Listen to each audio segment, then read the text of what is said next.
Think you need a backyard to grow food? Guess what? You don't. You can grow herbs, veggies, even fruit in just a few square feet. Don't believe me? I'm going to walk you through exactly how I turned this small space into a mini food jungle. You're going to love it, so stay tuned. First things first, let's talk about the sun. Plants are solar-powered, and most of them need at least 6 hours of direct sunlight a day to thrive, especially if you're growing food. Now, if you're thinking, FarmerVee, I live in a cave, what am I supposed to do? Don't worry, I got you. Check your balcony, your porch, your windowsill, heck, even the roof. South-facing spaces usually get the most light. And here's a pro tip. If you've got a shady corner, try using a mirror to bounce some extra sunlight in that direction. You can literally trick your plants into thinking they're getting more sun. And if you're really tight on space, remember that shelves in front of a sunny window can become a mini greenhouse. I've seen it done, and it's amazing how much you can grow in a space like that. All right, so you found your sunny spot. Awesome! Now, let's talk about maximizing your space because in the world of small space gardening, it's all about thinking outside the box. Or should I say, outside the plot. When you can't grow out, grow up. It's like that old saying, the only way is up. Vertical gardening is your new best friend. We're talking about vertical garden towers, pallet planters hung right on the wall, or even just simple hanging baskets. And don't forget about stackable grow bags or planter boxes. These are lifesavers when you're short on square footage. And if you want that classic garden feel, trellises are where it's at. They're perfect for climbing plants like cucumbers, peas, or beans. Plus, they add a really cool visual element to your space. Now for everyone's favorite part, choosing the plants. Since we're working with a small space, we need plants that are going to work hard for us. Plants that are compact but still give us a ton of food.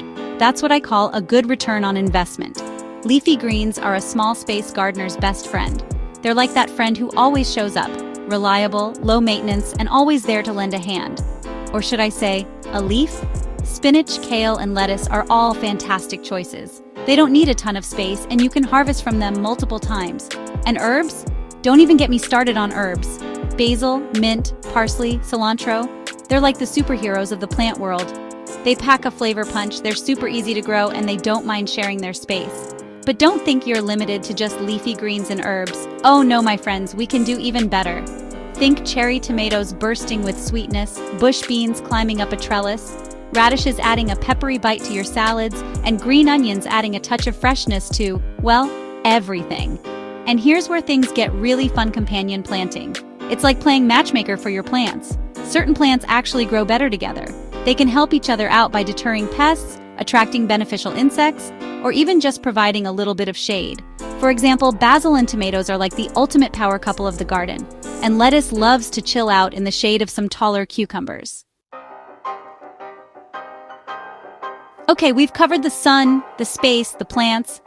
Now let's talk about keeping those plant babies happy and hydrated. Because let's be real, nobody wants to be a slave to their watering can, right? Self-watering containers are a busy gardener's best friend. They're like having a personal assistant for your plants, making sure they always have just the right amount of water. And trust me, your plants will thank you for it. Now let's talk about soil. This is where the magic really happens. Think of your soil as a luxury apartment for your plants. You want it to be comfortable, spacious, and full of all the good stuff. Coconut coir and perlite are great additions to your potting mix because they improve drainage and aeration, which is super important for happy roots.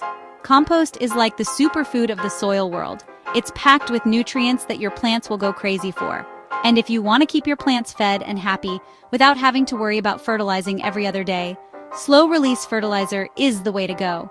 And here's a little bonus DIY project for all my fellow gardening nerds out there. You can actually make your own self-watering system using nothing but an empty water bottle. Just take a plastic water bottle, poke some small holes in the cap, fill it with water, and stick it upside down in your pot. It's like magic. The soil will slowly absorb the water as needed, and your plants will be perfectly hydrated. See, you don't need acres and acres of land to grow your own food. Just a little bit of creativity and a whole lot of love. If you've got a porch, a patio, a sunny windowsill, or even just a fire escape, you've got a garden waiting to happen. So tell me, what's your dream crop to grow in a tiny space? Let me know in the comments down below. And don't forget to hit that subscribe button. FarmerVee is here to bring a little bit of gardening magic to everyone, no matter where you live or how much space you have.